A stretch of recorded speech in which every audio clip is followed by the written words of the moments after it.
The history of Russ and Daughters goes to my grandfather, Russ. Came over to this country a little over 100 years ago and started with a push cart and then a horse and wagon, ultimately opened his first retail store in the 1920s. He had 3 daughters and no sons. They helped run the business. They ultimately married and brought their husbands into the business. It became known as Russ and Daughters, and down through the generations, it's been passed down to me, the 3rd generation, and now to the 4th generation. I worked in a lot of different fields after graduating college.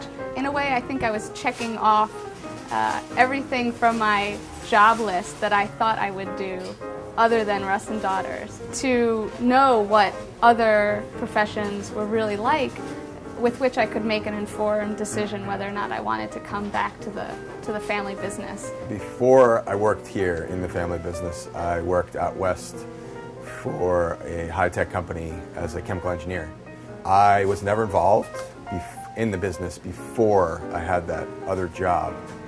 So I actually started thinking about my family and what it really meant to be part of this family and what we're all about. The concept of my parents and grandparents were that they would all work so hard, give us as much education as we could possibly handle, and go on and be professionals, so that my generation would not have to work that hard and would not come into the business. Most everybody in my generation did. I did as well as a lawyer before coming in here, and I practiced law for 9 years before I chose to come in. My cousin Josh and I, both 4th generation of the business, run the daily operations of the store.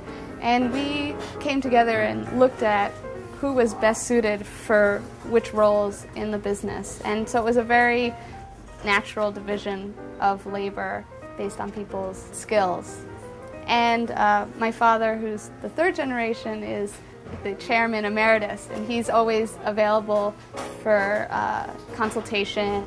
Given his years of experience, we can always go to him to ask for advice and bounce ideas off of him.